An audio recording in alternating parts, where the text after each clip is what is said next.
एक समय की बात है, एक ब्राह्मण दंपत्ति की कोई संतान नहीं थी, जिस कारण वह बेहद दुखी थे। एक समय ब्राह्मण वन में हनुमान जी की पूजा के लिए गया। वहां उसने पूजा के साथ महावीर जी से एक पुत्र की कामना की। घर पर उसकी स्त्री भी पुत्र की प्राप्ति के लिए मंगलवार का व्रत करती थी। वह मंगलवार के दिन व्रत के अंत में हनुमान जी को भोग लगाकर ही भोजन करती थी।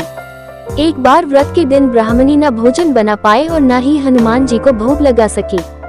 उसने प्रण किया कि वह अगले मंगलवार को हनुमान जी को भोग लगाकर ही भोजन करेगी। वह भूखी प्यासी 6 दिन तक पड़ी रही। मंगलवार के दिन वह बेहोश हो गई।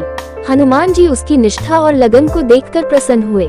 उन्होंने आशीर्वाद स्वरूप ब्राह्मणी को एक पुत्र दिया और कहा कि यह तुम्हारी बहुत सेवा करेगा। बालक को पाकर ब्राह्मणी अति प्रसन्न हुई।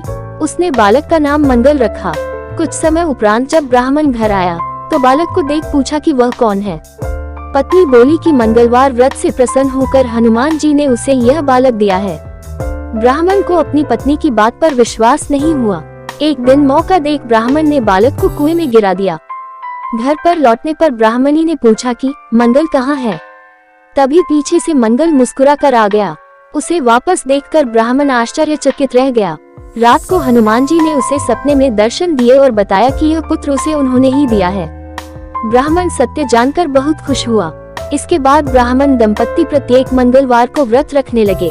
जो मनुष्य मंगलवार व्रत कथा को पढ़ता या सुनता है और नियम से व्रत रखता है, उसे हनुमान जी की कृपा से सब कष्ट दूर होकर सर्व सुख प्राप्त होता है और हनुमान जी की दया के पात्र बनते हैं।